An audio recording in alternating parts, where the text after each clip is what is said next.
Their wisdom, virtue, salvation. They're ours, not theirs. This can lead to marginalization. It can lead to stigmatizing and to demonizing the other.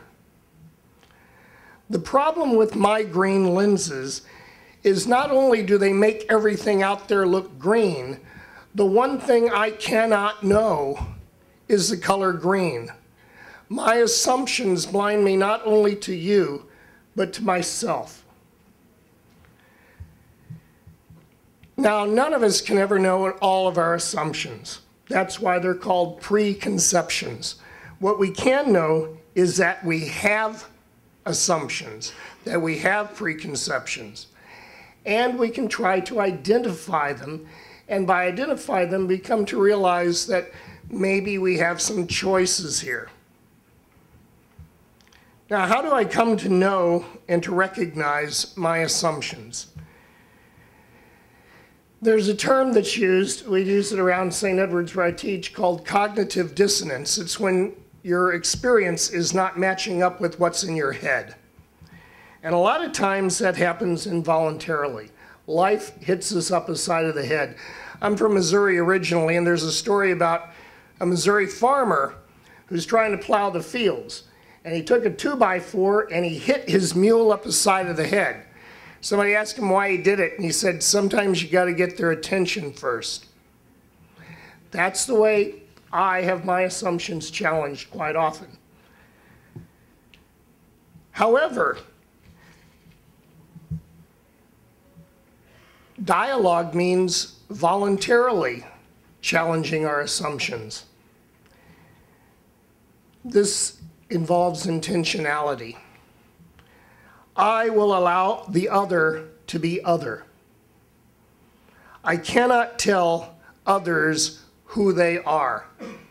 I think, for example, of Christians who are very sincere and trying to be open, who say, oh, Muslims are Christians minus Jesus.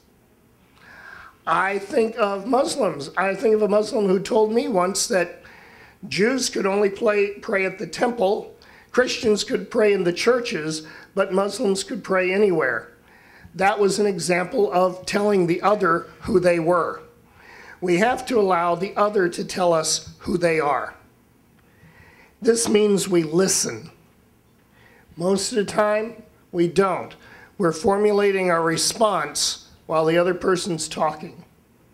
Listening means being open. Dialogue challenges us to conversion. What in the New Testament is called metanoia, ongoing conversion. It's not just conversion from this to that. It's going ever more deeply into our own traditions. It's becoming ever more open to others. This dialogue, this challenge, is a challenge of self-interrogation, self-criticism, as Fethullah Gulen speaks. It is a challenge of intellectual and spiritual poverty, of letting go of my prize ideas, not becoming something other than I am. But you know what? I may not completely understand who I am right now. And I have to be open to change. This is above all, whether we're talking about intercultural, whether we're talking about educational, this is above all a journey of faith. Faith not as belief in particular doctrines, but faith as trust. Certainly faith in God. Because if God is infinite, there is no end to our opening to God. We must continue to open to the infinite God. It also means faith in the other, trust of the other, mutual trust. If there's not mutual trust, there can be no dialogue, and there will be no growth, and there will be no cooperation and peace.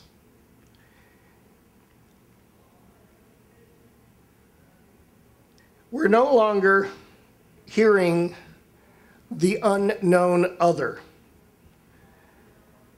But we now know that what is spoken in love. If we don't have that, if we cannot challenge each other in love and speak to each other in love and hear each other in love, then to speak about dialogue is just something to take up an afternoon.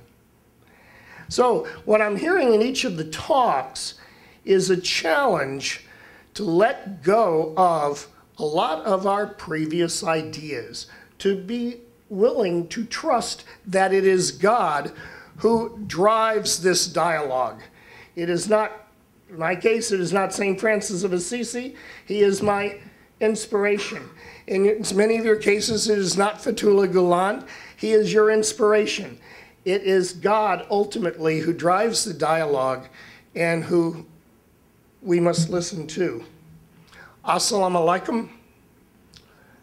Pax et bonum.